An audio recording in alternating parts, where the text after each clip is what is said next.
Last week, I discussed why I had to become a picky thrifter. You guys, my hoard was absolutely out of control. I can now say that it's my inventory. This has really helped me become more organized and really eliminate the complete overwhelm that I was feeling on the daily. So if you guys missed that episode, head on over and give that one a listen.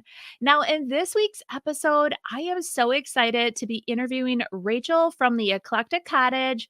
Rachel has an amazing storefront located in Spokane, Washington. She also has a YouTube channel where she goes on thrifting missions and then upcycles her finds and then sells them in her store. So I can't wait to get this interview started. Welcome to the Rescued and Upcycled podcast with weekly inspiration, tips on trying new techniques, and overall real talk about owning your own DIY business. Now here's your host, Sonnet Ullenbrock. Welcome back to Rescued and Upcycled. I'm your host, Sonnet Ullenbrock. I want to thank you guys for joining me on my podcast. This is episode 15, and I have been interviewing a new guest every other week, which has been so much fun, and I hope you guys are enjoying it as well. Now, in today's episode, I am so excited to be interviewing Rachel with the Eclectic Cottage. I first met Rachel when she joined my membership group, and we just became fast friends. So let's go ahead and give a big welcome to Rachel. Let me bring her on. Hello, Rachel. Thank you so much for joining me today. Thanks for having me. Yeah, so I'm super excited that you're here. So for my viewers and listeners, who haven't had the opportunity to have found you yet, tell me a little bit about yourself. Well, well, I have a small store in Spokane, Washington, and I do a lot of thrifting and upcycling. I sell decor and vintage. I also have a nursery, so there's plants too, hence the word eclectic. So it's definitely kind of a mix of all the things that I really like. So. Right. Yes, I know. I love so if you guys do not follow her yet on Facebook or YouTube, you definitely need to. I just love all the pictures that you post and the little short reels of your, of like the nursery portion and your beautiful vignettes inside your store. I always feel so inspired. So, love seeing those. Thanks. So, as I was like thinking about what I wanted to interview you about or talk to you about, I realized the first thing is I don't even know exactly how you decided to start your business. Like how did your business officially start? I'm assuming the storefront started first, then the YouTube channel. Is that correct? Yes, but it goes back way further than that. So Okay. I don't know how long of a story you want, but originally I had a business at my house and it was called Rachel's Creekside Gardens, and we had a wedding venue and we had a small nursery here, and I had added a little shed as a cottage because I had a little bit of an interest in doing the upcycling and that kind of thing. So we did that for a few years. It was really tough getting people out here because we do live a ways out. And we just ran into other logistical issues, and we started thinking, maybe it's time we start to think about maybe moving into town. And so my husband, it was actually kind of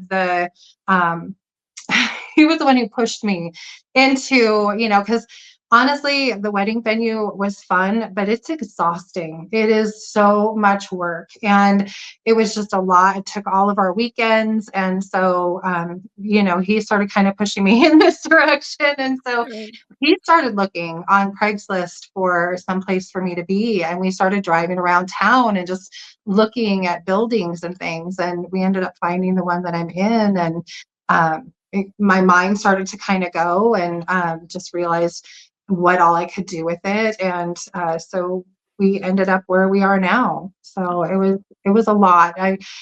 Initially, I just wanted a nursery, and so Oh everything else has been kind of a bonus, really. So, gosh, that's awesome.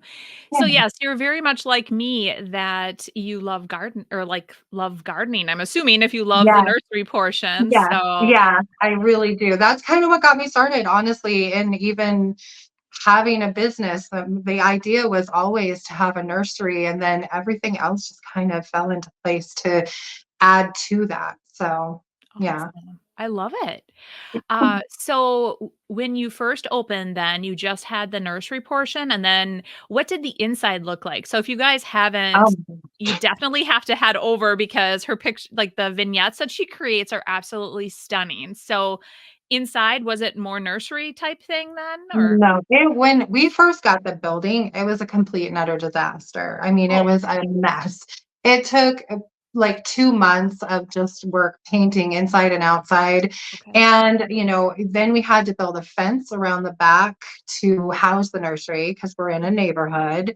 right? And so it was a lot of preparation. By the time we were finished, though, nursery season was already over. So it was basically concentrating on trying to fill this now 1,000 square foot space that I had with stuff, and it was very sparse at first. Honestly, it took a while to get it to where, it felt like it was honestly full. It was definitely a process. Oh, yeah, I can only imagine. Well, I also had a storefront with my mom, so at least we had a combined force of double the stuff. But yes, it definitely took. I look back at our first pictures of our store, like the first couple months to like before we actually closed Yeah. our storefront down, and it was like it's amazing the difference. So Yeah. it, anything takes a little time, but Yeah, it's crazy when I look at how it looked when we initially opened as opposed to what it looks like now. I mean, we've built walls inside, we've added display space. It's just really kind of crazy how it's evolved over the past almost 3 years now. So, right.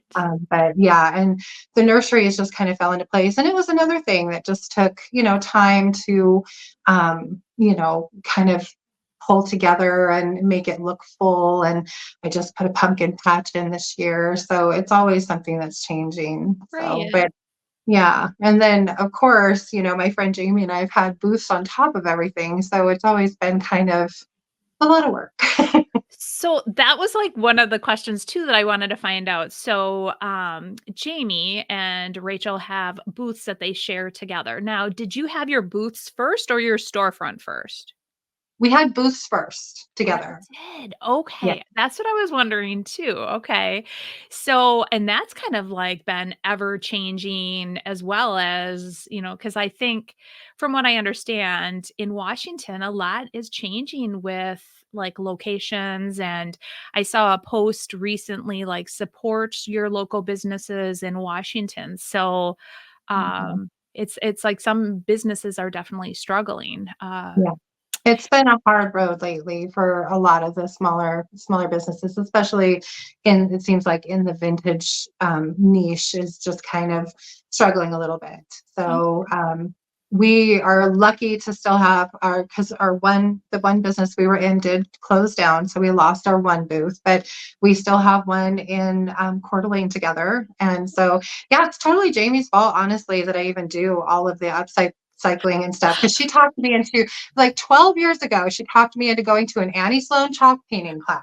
okay. And it's what kind of got me addicted to the whole furniture thing and upcycling. And so I did my daughter's dresser, and then I did a little piece that I found on the internet for our living room, and it just kind of snowballed from there. So Awesome.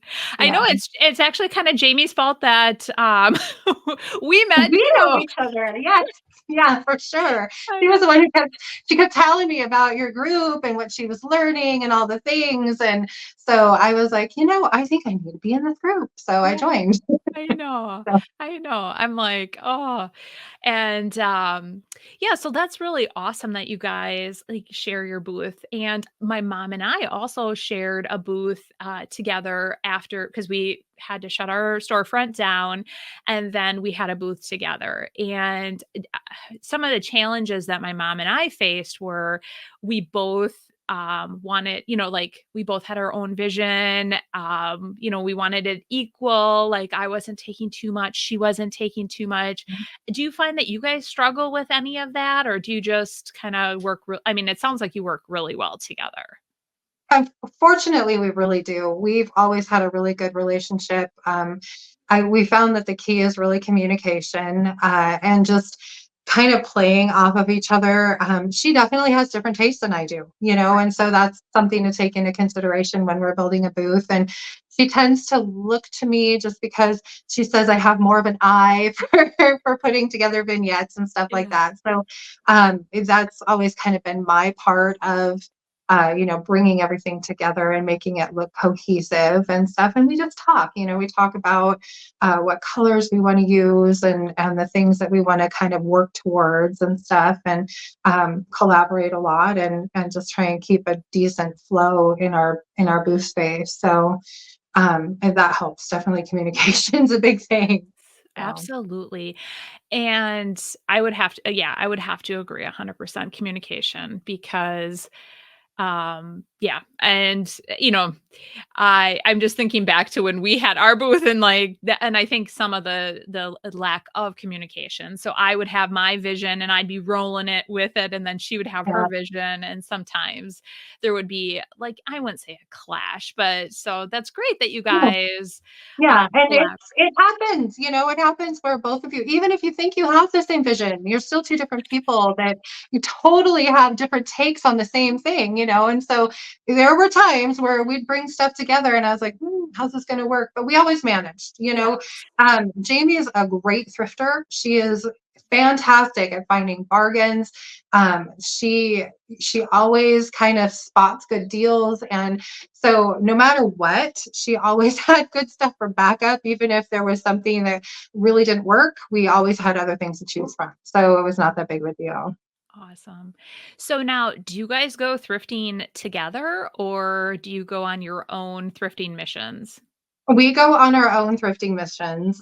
We tend to be a little competitive, and so, so it's usually best if we hit different locales at different times.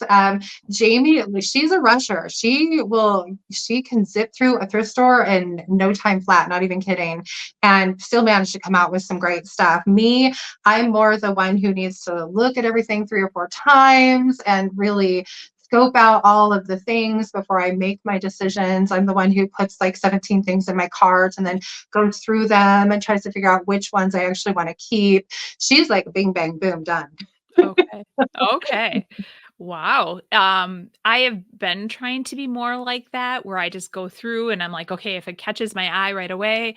And what I've noticed too is like I've been trying to videotape that portion of it, like as I'm walking through the store. And sometimes as I'm like editing my videos, I'm like, oh, I missed that. But it's because I'm trying to like be more like, okay, whatever catches your eye right away. So, but yeah, one other thing too is like when I'm leaving the thrift store and if somebody runs into me, they're like, "Oh, I shouldn't even go in because you got all the good stuff." And I'm like, there is probably a lot more to be had in there. So Yeah.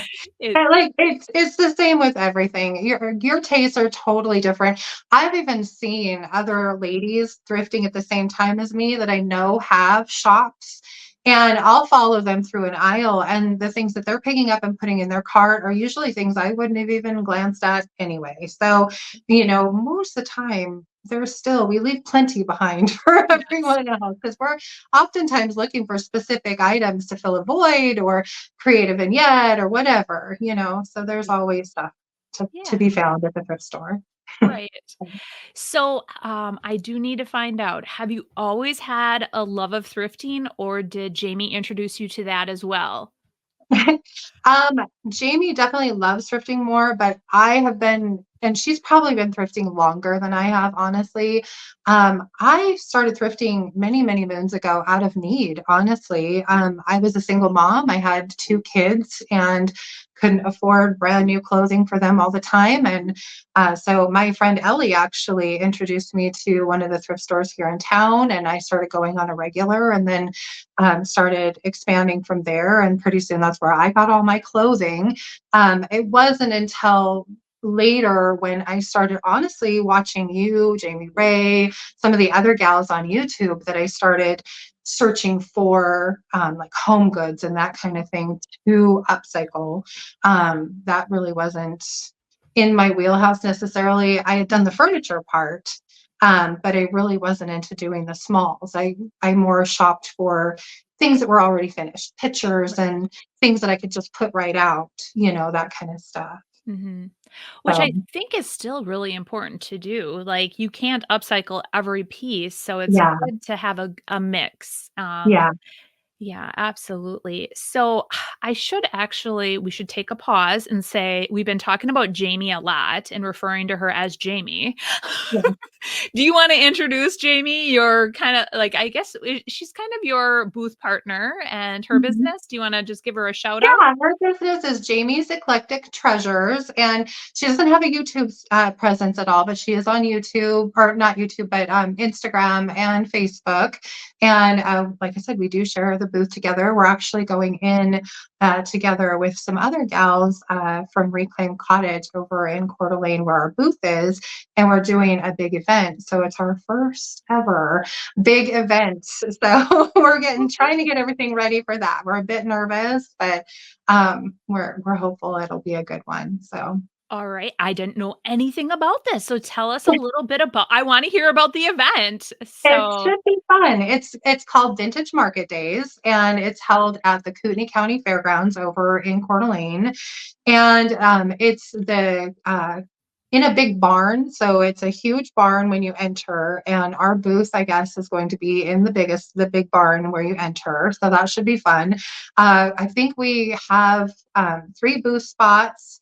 And there are six of us ladies, plus the owner of the Reclaim Cottage. So her name's Becky. mhm. And so she's the one who's been kind of pushing us to do this. And finally, we're just like, okay, we're going to do it. We're going to try. So we all are kind of getting our own little space within the big space. Okay. And then we've got a gal who's doing jewelry. We've got a gal who's doing like kids' clothes. Then Jamie and I will, of course, have our place. And then I think Becky is going to be doing demos for some paint and things, but it should be really fun. We're, like I said, we're just a little nervous about booth setup and stuff like that, having the backdrops and the backgrounds and all the skeleton things that you need to have a booth together, Mhm. so we'll I see how know it goes. that is key, like, to go in and set up the bones of it first to make it look good and then start bringing in, like, all the big pieces and then, building from there. But Yeah, wow, sure. that's awesome. 6 of you. You guys are gonna Yeah, be able to pull it all together, and I it's hope so. Yeah, it should be fun. I mean, at the end of the day, if we can make some sales, that'd be awesome, just a really great experience. So, it. yeah. So when is it? It is not the Father's Day weekend, but the weekend after Father's Day. So, and Oh, like, coming up. it's It's like close. coming Yeah, it is close. And for me, I'm a huge planner. I like to know that I'm doing things months in advance so I can start getting ready. We Yeah. didn't even sign up for this thing until like April. Oh, wow. So it Okay. is hardly any time to like get this whole booth together. And so we had a meeting last week, and I think we're all pretty much on the same page. But like I said, it's quite the push to get everything ready in that short amount of time. So we'll Okay. see. I'm sure you guys are gonna everything will come together just fine. Thank you, Sonnet. But I am very much like you too. I am a planner. I like to, like, I have to have, like, a vision, and then I have my, like, lists, and yes, Yeah, I'm very yeah, much like that, and yeah. I know I pulled a lot from you over the couple years that I've 3 years now, 2 years that I've been watching you on YouTube. And as you prep for your events that you do, it's just definitely helped me kind of learn what to like look for and some things to pull together and that kind of thing. So it's great to have your past videos to kind of look back on for a little bit of guidance. So Good. oh, Well, I'm glad that it can help you because believe me, I just remember from the time I did like my first booths to like the last few, the big ones. It's just it definitely my booth has changed, but yeah. the one key thing is that your booth should be like an experience for the shoppers. So, like layering and all that good stuff because I find there's so many booths that you go to, or like if you're at a venue and they have a table and everything's laying flat, it's so I'm Yeah. like, "Give it some height." So, Work up. Yeah, yeah. yeah. Yeah. So it should be fun. I think we've got, because layering is definitely a key. And so I've been madly working on little tables and risers and all those good things to try and have plenty of different levels of decor for the people. So we'll Right. see how it goes. I will definitely be reporting on it on my YouTube channel, I'm sure. So yeah. Good. My Yes. other big event that I do every year is just it's so garden centric that it's just plants. Yes. So it's honestly pretty easy to pull together because I just take loads and loads of plants, set them on tables, and I usually take a little bit of decor, but this is totally the opposite where it's all the decor and everything. So it's a little bit more planning and in-depth kind of trying to figure everything out. So we'll see. Okay. So, because I'm not I've heard of vintage market days, but I have never experienced it. So how long do they give you to set up? Do they give you like a day or do you have a couple days? I think it's a day. For whatever reason, this year is the first year, I guess, that they're doing a lottery. So so it's Wednesday and Thursday are setup days, and then the event goes Friday, Saturday, Sunday. So Oh, this year they're splitting up everybody between the Wednesday and the Thursday setup days. So we don't know which of those days yet we're actually going to be allowed to set up our booth. So I think they're just trying to cut down on the amount of people that are trying to all get their booth set up at the same time. So it kind of mhm. makes sense. It's just a little more nerve wracking because then you only have the day to get everything ready. So we'll Right. see how it goes. That is So, very nerve-wracking. I'll just tell you, like, when I set up for Cranberry Fest, and then we basically were able to set up, like, I think it was at, like, 8 o'clock or 9 o'clock, we could get there, and then we had the day to set up, but it is really nerve-wracking, yeah. because yeah, and then And but that was nice because it's just you and you know where all your stuff is. yeah, This is trying to coordinate 6 different ladies all together, trying to figure out where everybody is and all of our things and stuff. So it's gonna be interesting. We'll see how it goes. I'm excited and nervous at the same time. So I know. Well, I'm excited. I can't wait to see the photos. Definitely, I can't wait to watch yeah. the YouTube video too, and I'm Yeah. sure some short like reels and all that good stuff. Oh yeah. All the good social media things. Yep, yep. Okay. So back to thrifting a bit. So when you go on your thrifting missions, now do you go with your husband as well? Is that what you had mentioned? Okay. You and Tara. I interviewed Tara last. I know, I watched the interview. Honestly, a lot of my answers are a lot of like hers. Okay. Okay. Because she talked a little bit about how her and her husband like to spend time together, and they don't really have a lot of that, available. And it's the same for my husband and I. My days off are Sunday, Monday. His days off are Saturday, Sunday. So the only one that correlates is Sunday.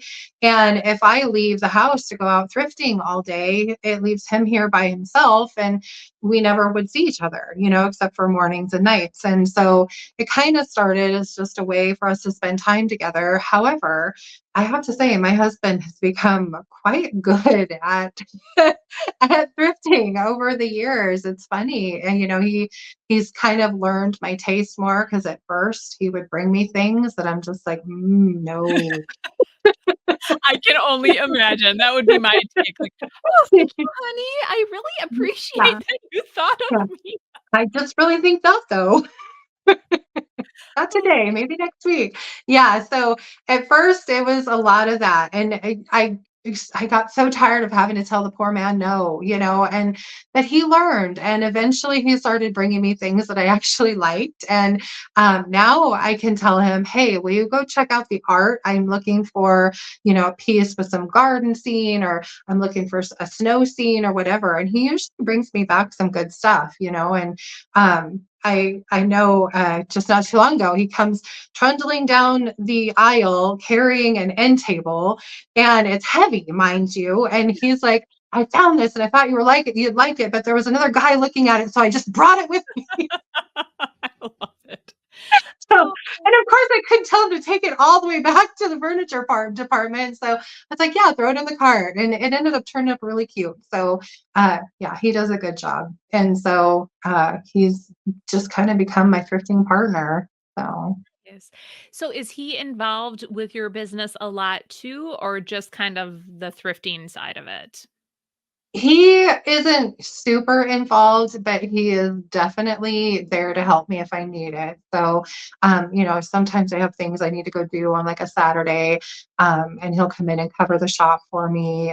He's always there to, if I say, "Honey, I need this built," or "Honey, I need that done," he's always right there to get it done for me. So that's great. So, That yeah, is he's kind of the man behind the scenes. He calls himself Mr. Rachel. That's Mr. my Right. name. I love it. So, Yes, I know it's good to have, like, a good support system like that it's because fun. I think to myself, if I would not have my husband, like, in the behind the scenes as well, picking up some of my slack, like, on days when, Yeah, I just could not be doing what I do, so we are yeah, very, very lucky. yeah, Uh, for sure. I don't know yet. I should just rip the Band-Aid off and bring them with me thrifting. I don't know. I You it's never know. I You know. might train him up to be great at it. You just never know. Yes. I know, it's so funny because he always like, "Oh, you picked up another thing?" Like, I'm always, like, looking for stuff on the roadside, but then the other day, he calls me and he's like, "Hey, over on Fremont Street, there's a table, it's got the legs off, it looks like it's in pretty good condition, you want me to grab it?" And I'm like, "Are you feeling okay?" Mhm. So he's actually, kind of helping fuel the roadside curb find addiction. So Right. yeah, Yes, but yeah. I had already, checked that one out, and I had passed on it, so I'm like, "Oh, thank Um, you, honey, but that's a no-go." He's like, "Oh, okay, good." But it was so nice of him to even ask. I know. So, maybe I'm converting him a little bit, but he It does. sounds like it. Yeah. So, Sounds like it. I don't know about getting him into a thrift store. I can barely get him into Walmart because he doesn't like even going there. So, but so when you guys go thrifting, do you guys start with like a specific budget in mind? It sounds like you have ideas of what you're going to thrift for. But do you have a budget? Like, I'm only going to spend this amount of money this week, or is it just like a free for all? For me, it's more about just the stuff itself. I'm terrible about budgeting. I kind of will throw like a certain amount of cash in my purse. Okay. And I have one of those cute little credit cards that only has like a certain amount on it. So when I go out, once that's declined, I know it's pretty much time to stop shopping. Um, so, but you just never know. It's so hard to know when you go out what you're going to run into. Because what if today's the day you find that beautiful dresser that's $100 that you just have to have? I mean, that would just blow my budget right out of the water. So Exactly. I usually I try more to keep in mind what shelf space I have available in my shop, because I don't have a lot of storage space, and kind of what I'm looking for, and just try and keep it to that as much as possible. So Okay. So, it sounds like you're pretty good at, like, taking the items and upcycling them and pricing cleaning them and pricing them and getting them out on the floor right away, so you don't have a lot of inventory? I try. I really do try. Sometimes not I'm not so great at it. I definitely clean them and inventory them right away. And then because I have such limited space in my kitchen, I try to not overstock my shelves. But then what I did do was put another shelving unit in my bathroom. And so now, now, now I have even more space that I can put more stuff. So, it's the problem is one day you might find a ton of candle holders, but you can't make a good vignette with just a bunch of candle holders. And then the next week you might find some boxes. You never know really what you're going to have. And I like to, when I do my YouTube videos, as much as possible, I really like to kind of create a vignette. And I've noticed you kind of do the same thing, where Mm. you pull a few different items that are kind of can go together. And it's really difficult if you don't have, you know, all the different components to be able to pull from to do that. So, I really try to have a decent enough backstock that I can afford to do that. And honestly, I still have stuff in my garage here that is that I'm still slowly weeding through. So I mean, I still have a stash here as well. So, and furniture is that's my one addiction. I absolutely love finding beautiful old pieces of furniture like on Marketplace and Craigslist and things. And my husband's basically told me at this point that I'm not allowed to put anything in there unless I take a piece out Oh. because it's pretty full. And I find that it's been getting harder and harder to find, like, beautiful pieces, like, in my area, like, it the Goodwills, they don't have, the furniture like they used to, and even on the roadside, it's like, when you see something or when I see something, I am gonna make it fit into my vehicle no matter what. I will stand there and I will wait for, like, my dad to Back come up. help me Yeah, if I have to, yeah, so for sure. We don't. It's funny because we live out in the country. So we don't go through a lot of residential areas like on our way to and from work. So it's not very often that we find anything on the side of the road, unfortunately.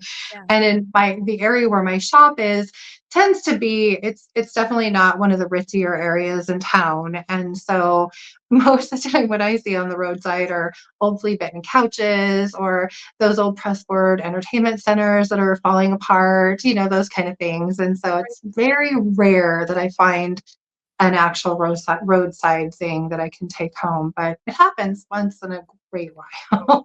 So I those know. are always fun though.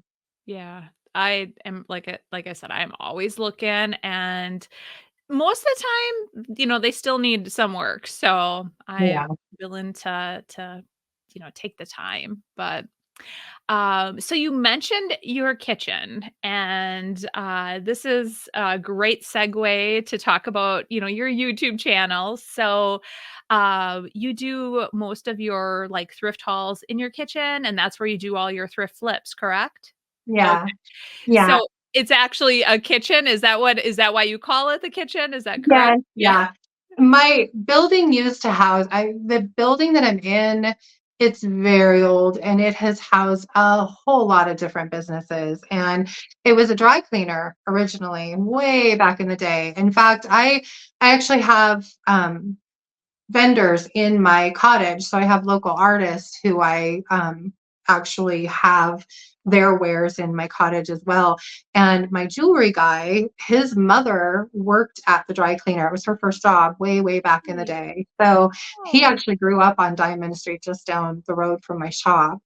So it's been a lot of things. And it was a restaurant for a little while. And so they put in a commercial kitchen. So that's why I refer to it as the kitchen. So I've got one of those big, huge, deep industrial three partition sinks, and then a hand washing station and a refrigerator. I used to have a dishwasher, but I had the landlord go ahead and take that out when I moved in because I really didn't want a dishwasher in there. Although there are days where when I bring some thrifted stuff home, I wish I had the dishwasher now to run through, the Right. glassware and that kind of stuff. Didn't even think about it. But anyway, so yeah, and my kitchen has become my studio. So that's where I do all of my work and my thrift haul videos and that kind of thing. So Yes. So, uh, how did your YouTube channel come about? I have to know. Like, so it sounded like you had your booths, then your storefront, which kind of, evolutionized into what it is today. And then what made you decide that you were going to start a YouTube channel? honestly, it was watching other YouTubers like yourself, and Ginger Chick and some of the others. And I think your encouragement quite a bit really kind of helped me keep me motivated and things. And it just kind of started. Honestly, I gave it a shot, and Jamie kind of pushed me to go ahead and do it because I've been hemming and hawing about the thought of doing it because I knew it was a good way to make a little bit of money. When you're in a small business, as you've said a million times, it's good to have lots of revenue streams. And so I thought, what the heck, I'll give it a shot and we'll see where it goes. Never in a million years would I have thought that I would have over 11,000 I know. subscribers to my channel I am so ever. proud of you. Thank you. Thank you. My husband says so too. I'm just in awe, I mean, it's just that many people could find interest in the things that I do, it's a little overwhelming sometimes. Yeah. So, I have to tell you because, when I polled my people or my people my people, I polled my viewers on I think it was on a live or it was maybe on one of my YouTube videos, and your name has come up several times. They wanted me to interview you on my podcast, and I was like, "Oh my gosh." So you should feel like just real I think it's just such a feeling blessed that, absolutely. 'cause that's how I feel every single day too, like, just blessed that we have people following us and watching us and that Yeah. love us like our people. So Yeah. Yeah. It's almost like you create your own little family of people who are there to root you on and support you and, comment on your videos even if they don't have a lot to say one week, they still say something, and I it's really awesome just to have all of that communal support. So it's I great. know. I just remember when you first started and I think you were trying to just, hit that 1,000 mark, and I was so excited when you hit that, and, I just remember Yeah. too, like, when, I first started, my daughter's like, "You're not gonna be famous until you hit 10K," so we're both officially famous, Rachel, according to my daughter. Yay. Oh, but, Crazy to yeah, think about. I know.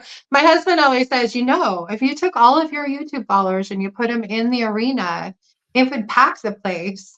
And it's such a wild thought, that if all those people were in one place together, they could fill like a venue.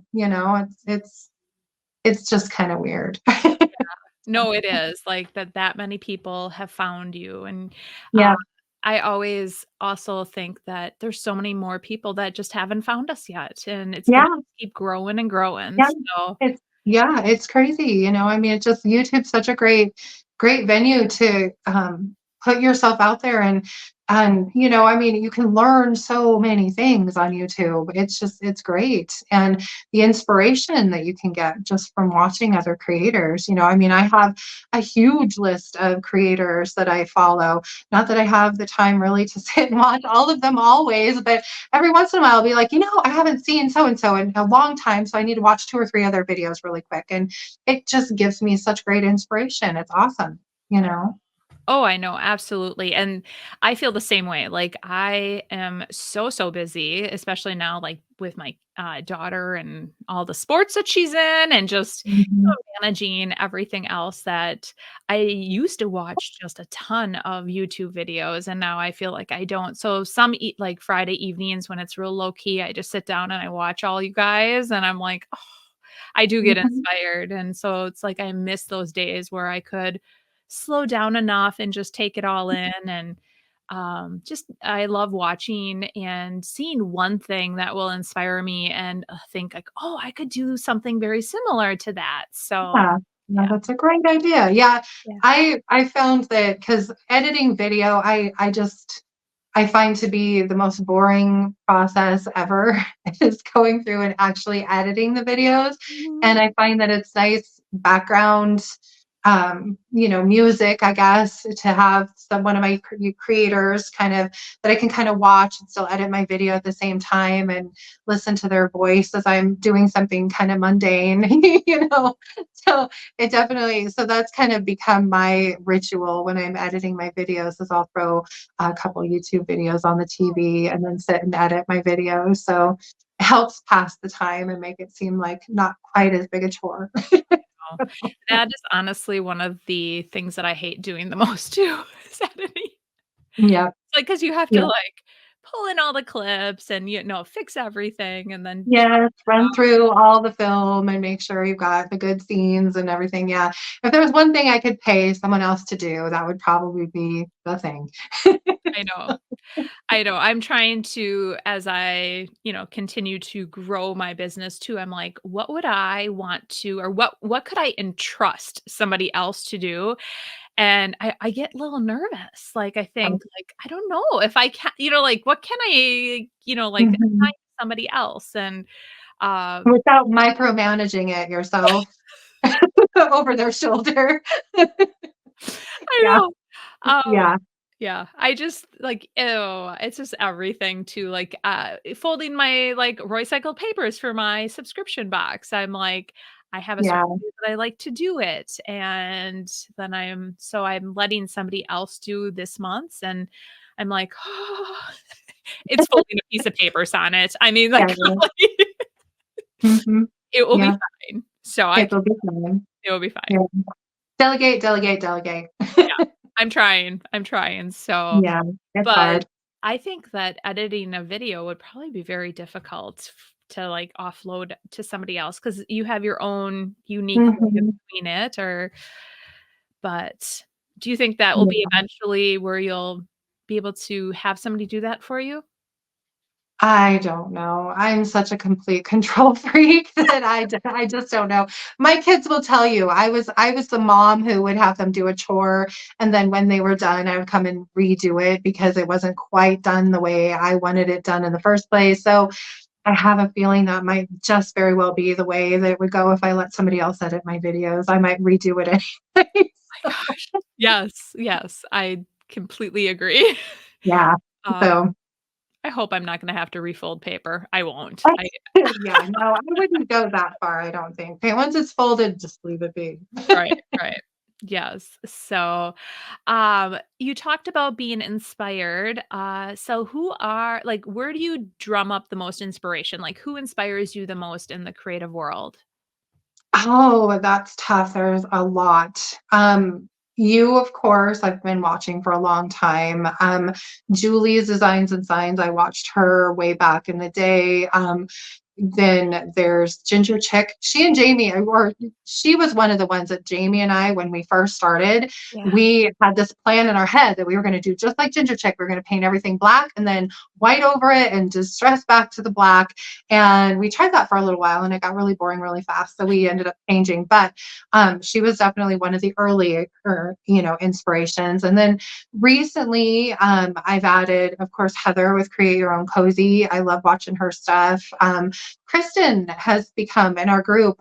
I really want to do some of the things that Kristen does with her, like mixed media and stuff like that. Because I find after a while doing smalls is fun, but I've really been kind of wanting to do something a little different. And she has a lot of cute things that she does. And Mhm. so I'm definitely there. And then Jamie Ray and her husband Zeb, every once in a while I'll turn on one of their little shows and or Yeah. episodes and watch it. My only thing there is that they're long, and so they're ones that I have to have a good amount of time to actually sit and see the entire thing. So, but yeah, there's quite a few. Dion, Brush by Brandy, I watch her once in a while to learn how to do things with furniture. So it's kind of one of my goals is I want to up my game as far as my furniture goes. So, Mhm. but I and know. Katja's great with the furniture too. So Yes, yes. I definitely want to get better at blending. That is one of my goals, like blending for, the paint and definitely upping my game too for the furniture pieces and just trying to not just paint one solid color, like just to yeah.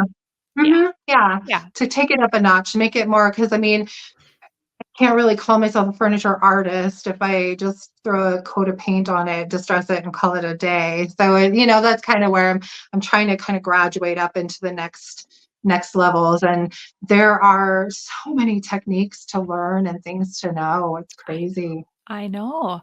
And Um, like you mentioned about Kristen and her mixed media, that's exactly how I like seeing recently she did that like Dow. I don't know if you watched her when she created that I Dow. saw that. I haven't actually watched it yet, but I And saw her kind of like do a little snippet, a previewy thing of yes, it. yes. So Yeah, and so I am just like, wow. So, and if you guys are just, tuning in now, Kristen is with Simply Joy Creations by Kristen, and she was the very first person that I interviewed. And one thing that I talked about in my membership group is going live. And she was nervous about it, but she officially went live, and now I think she even said she's like loving it. yeah, she's rocking it. Totally, totally rocking it. So Yeah. I Yeah, love she's it. awesome. Yeah. Yeah. So yeah, it's just and there's so many other places that you can find inspiration. I mean, just search YouTube for anything and you can find it. It's great. Mhm. Yes, So absolutely. So going back to like, the different like how you want to up your furniture game and things like that. So let's say you have your piece, your thrifted item and you want to upcycle it. Do you have a process that you go through? Like you talked about pulling different vignette, items to go build a vignette. But do you know right away when you see the item what you want to do with it? Or is it just like you just sit there and you brainstorm, or what is your process? I am a ruminator. I like to sit and look at something for a while before it actually comes together in my head. I have to almost create a picture of it done in my head before I can get started on it. And there are times where I'll buy a piece and I will sit and stare at it for a while and nothing comes to me, nothing. And so I have to just set it aside and go do something different and then come back and look at it again later. So yeah, it's crazy. Yeah. Okay. Oh, Yes. I know like when I'm getting ready to do my videos too, like I stand there and I look back and I'm like scoping everything out, and it will be one item that catches my eye. I grab that, and then that's when I start pulling the pieces for the vignette. And then even for today's video, like I kind of mentioned, the last couple weeks have been so crazy. I normally like to have things like pre-planned and taped, and it's like I'm running, like around like a chicken with my head cut off. And so this morning I grabbed a couple pieces, and one color spoke to me, and that kind of like inspired the rest of the entire vignette. So, uh, good. but yeah, Yeah, sometimes it works like that. It's sometimes you just have to kind of dive in, even if you only have like a color in mind, right. and then the process itself will kind of help build that idea. But I tend to sometimes I get in my own way, honestly, because I can't visualize what I want the piece to look like in the end. And I will go, I'll run through all of these different options and different things. And sometimes it's a matter of just getting started, picking the color and getting started, and then everything else just kind of comes together. So, it really kind of depends on the piece. So, Right. and right now I'm working on a little dresser, and I had started with one vision in my head, and now I'm going with something completely of the other direction. And so, you can't be afraid to sometimes just change direction midstream, because your piece might tell you something different as you get started. Right. So it's funny how it goes. Yeah. Oh, Um, I know, like, when I recently created the sign on my one of my last YouTube videos, and I was using, Mercantile, which is the new IOD stamp, and I was building the sign as I was taping. So, like, I knew kinda, like, my vision sort of, but mm, then all of a sudden I'm like, "Oh, I'm gonna put this stripe here, and I'm gonna do this stripe." And then I'm like, "Oh, but now I really wanna put this stamp here." And I'm like, "Oh, I don't know." So anyways, long story short, people were commenting like, "Why didn't you use the masks that IOD gives you?" And I'm like, "Yeah, had I known I was gonna do what I did, I would have used the masks." Like, sometimes it's just like your creative process is mhm, like all yeah, crazy. So yeah, the freight train starts moving and there's just no stopping it. I know, It's goes. exactly, and I'm like, "Oh, yeah, I probably should have used the or thought about using those," but it was more yeah, I was just building, and then I wanted to fix something. Oh, it just turned into but I loved how it turned out, but and it was a And sign for me. yeah, So, yeah, it's funny how that works sometimes. Sometimes you end up with a piece that isn't even really what your vision was, but it still works. yeah. And even if it's not your favorite thing, somebody out there is gonna love it. So, Absolutely. I know because, like, at the end of the day, when I always say, like, "What was your favorite item," in my thrift flips? I know that there's one that in the end, I probably was, like, not 100% happy with how it turned out, but somebody else will love it and will buy it. absolutely. So, yeah. Yep. Yep. There's always, everybody has different tastes. That's what's beautiful. Another thing about the YouTube family is because when you put together all of those people, all of them aren't going to like the same exact thing. And that's sometimes I think people get a little stuck on, they want to see you do this, this, and this every time. And it's like, but I want to do all sorts of different things. And not everybody's going to like every single thing. And Yeah. that's okay. I know. Because I mean, I have some viewers I know they really don't like distressing, Oh, yeah. and it's like, you know, but they know that I'm not going to always distress everything. So as long as they are okay with the things that I do distress, and they know that I'm still going to do things that aren't, we're all good. It's all, Right. it's always something. There's something for everybody always, it seems like. So Oh, I know, and I've just come to terms with you're never gonna make everyone 100% happy. yeah, So, yeah, and you just can't. You're only one person. I So, know. and my taste is different than other people's, and that's okay, and that's the other beautiful thing about YouTube is the people who don't necessarily like my taste, absolutely, don't have to watch me. And, but I find that there are people who don't necessarily like everything I do, but they really enjoy some of my content, so they stick around. And so that's nice. Yeah. Oh, no, absolutely. So, going back to YouTube, what has, like, been some of your struggles or obstacles that you've had to overcome with your YouTube channel or creating YouTube videos? Time. It's just time.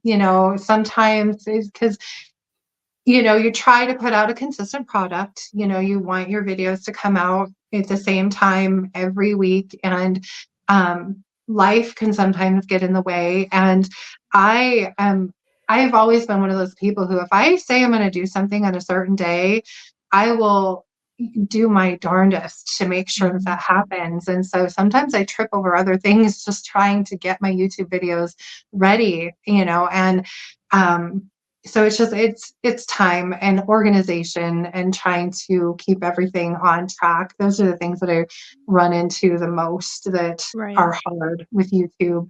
Just um, sometimes it's just about having the right pieces too. It's and having that inspiration. It's hard, to always have an idea to for every single video. That's why I love sometimes doing the thrift hauls, because when you're out of ideas, you can show people the cool new stuff that you just got, and maybe that Mhm. will help actually inspire something. So, Yes. but yeah, it's just time is the hardest thing. So, I would agree 100%, and the inspiration too. You totally nailed it because, I now are you doing 2 videos a week? Yes, so yeah. I am too, and so I think sometimes viewers tend to not realize that there is so much more that goes in on the back end, and for us to continuously be inspired, and, like, for instance, I know my viewers, they love my thrift to treasure videos, like, all the thrift flips, and I Mhm. would love to be doing those, like, twice a week, but that's a lot. I mean, Mhm. being inspired and creating can sometimes be exhausting. So Yeah. Yeah, for sure. Mentally just kind of, it's almost like you just run out of juice. yes. No, And I know. it's hard sometimes to get restarted. And it's just, coming up with a color scheme, or, the decoupage paper you want to use, or, what do I want to do this week? And then having the things, and finding the time, and then editing the video. It's just, it can be very daunting sometimes. And when and then there are days where you just feel blah. No, you I know, know.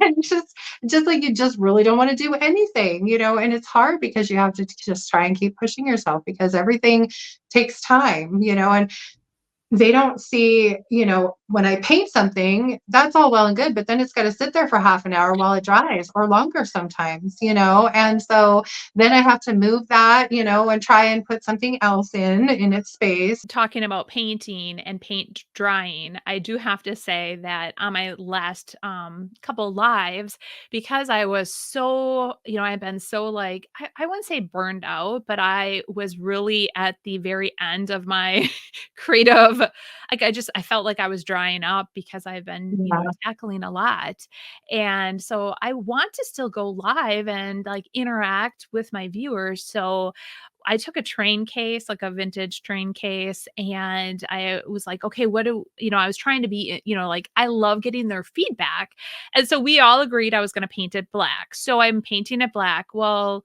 it takes time to A, paint it, for it to dry. You have to do 2 coats, and after we got the idea going, so that was like 1 hour, and then I'm like, "Okay, I'm gonna let you guys go. We're gonna let this dry," because typically I've been Yeah. doing 2 hours, and then the next time I came back and I showed him how to use the milk paint, and we milk painted it, and a viewer wrote, "Wow, that was 2 hours of painting." Yep, it was. It Yeah. was 2 hours. Yeah. Yeah. It But takes that amount of time. it does. Some things do. And that's not including when you run into issues or problems with a piece. I can't tell you. And I try and I do go through that on my YouTube video. Mhm. I'm not shy about telling people this is what happened. Just not too long ago, I had it was a door that I had bought, and trying to get the blasted paper off that thing so that I could even start on the project was hours of time. Right. And it's crazy how just little roadblocks like that can totally set you back. And it's like, it's not like you have 8 hours to just sit, and all of a sudden, boom, all these things are I finished. know. It's, you have to go at it a little bit here, go do other things, come back and do a little bit here. And it just, things can get in the way. It's just crazy, things can get in the way. So time is definitely, it's hard to try and stay organized, keep on task, and get everything done when it's supposed to be done. And like you said, still have the inspiration to keep, going on to your next project. Yeah. So So what would be your tip or word of advice for anyone that is wanting to start a YouTube video at this point? I would say keep it short and simple to get started. Don't overwhelm yourself with too high of expectations. Just keep it simple. I mean, if you only do one project for your video, that's okay. If that's all you have time for, don't overextend yourself. And maybe sit down and create your lists and have a nice itinerary going forward a couple months, so you know what your projects are going to be, what you really think you want to do to them, and kind of set yourself out an outline so that you're prepared ahead of time, because you're going to run into days where you don't really have any inspiration and you don't have any good ideas. And if you've at least written something down, it might not be the greatest thing, but if you can just roll with it, chances are it'll turn out just fine. So, Right. Yes, content calendars are amazing. And, I have been really trying to stick with that and do time blocking and all that good stuff, and, when you are adding new things, sometimes those things, like, take away from all of that. mhm. Yeah, I can imagine. Yeah, I've learned that from you too, from our group and stuff, just talking about, different organization techniques and things, and trying to sit down and write, like, if these are the projects I need to get done, then these are the days that I need to get the certain steps done on each thing, and just having a little bit more of a routine. Right. That seems to help. So Yeah. Well, good. Wow. I mean, you have been on quite the journey, from where your business started to where it is now. And I love it. I love that you continue to expand and grow. And I cannot wait to see, where you're going to be in like the next year. Do you have a vision of where you want to grow your business or where you want to expand? As far as where I see myself, my husband and I have actually thrown around the thought of expanding and adding a location at some point. So that is a thought for the future. For now, I just am really happy to keep expanding my nursery, and just kind of Jamie and I are hoping to possibly get into another booth at some point. So we'll see what happens there. Um, but other than that, just trying to stay busy and keep growing my YouTube channel. I can't wait to, see. I love watching it kind of click up on the daily and watch new people kind of join in. It's awesome. So Yeah. that's definitely one of those things. And then at some point, maybe having more of a Facebook presence too. So we'll see. Yeah, So, absolutely. I mean, growing on social media, it's amazing how you're gonna just being on a different platform, you're going to, touch a different audience. So yeah, I realized that when I started tackling Facebook a lot more after I had a really established presence on YouTube, it is a different crowd over on Facebook than it is on YouTube. So yeah, yeah, yeah. Yeah, and just the other thing too is I want to get to a place with my website. I'm hoping to be able to start shipping out some of my smalls that I create, because it never fails when you finish a YouTube video. There's always somebody out there who's like, "Hey, is this or that for sale?" And right now, I don't have that capacity available on my website. The other thing, logistically, of course, is finding a place for all the shipping materials. I I know that can be a big deal too. So just having the space for the boxes and the packing material and all that available is the other flip side of that coin too. So we're trying to kind of figure all that out as yeah. well. But, like I said, there could be another eclectic cottage down the road. Who That's knows? exciting. I We'll am see very what excited. happens. Yeah. Well, that would be I guess I wasn't expecting you to say that, so that's awesome. Yeah, So we've talked about it. I don't, it's just one of those dreams where it's like, we have our 5-year plan, and that is not in the 5-year plan. So that would be beyond, the 5 years. We'll see where we are at the end of 5 years and how things are going then. We're only at year 3 right now. So, it just, for the time being, it's just all about, just basically building the business. I now have, 4 different products that I'm offering in the shop. And then, like I said, we're expanding the nursery yearly. And so just trying to build up my little presence in my neighborhood. And then great. maybe eventually think about trying to find a secondary location. So we'll see what happens. Yeah. So in the store, you're offering DIY paint, you're Mhm. offering the Sweet Pickins milk paint, Yeah. and then you just started offering the Redesign with Prima. redesign Yeah. Rose Prima, yes. And Yeah. then what is And your then 4th Roy product? Cycle. Oh, Roy Roycycle, that's Cycle. right. Yes, Yeah. yes, Yeah. yes, yes. Yeah.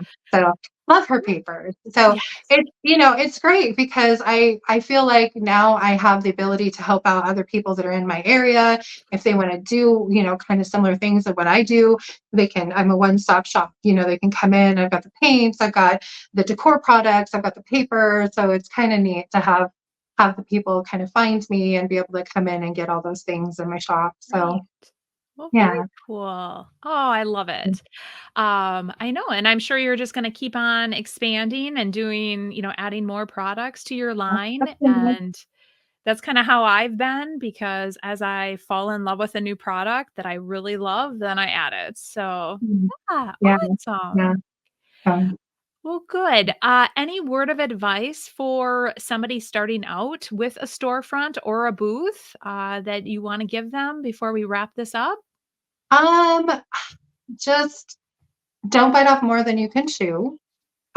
Make sure that you have a good business plan in place, and have a support system, um, because that's invaluable. Just having the people that are behind you that can help give you advice, help you out when you need it, all of the things. The good support system is really key. So, Absolutely. Yes, great words of advice. I love it. But yes, don't bite off more than you can chew. Start small, like small, and then yeah, grow. work your Don't way up. It's just if it's something that you've been dabbling in, there's no reason to go headlong into something that's going to be so overwhelming that you're going to want to back out right away. Start little, with maybe some of the gals in our group, they started with a bookcase. I know. And then they built themselves up into a booth, and if you love that and you want to keep going, then maybe another booth, and then, just work your way up and don't overwhelm yourself all at once. Yeah. And at the end of the day, you still want to enjoy what you're doing.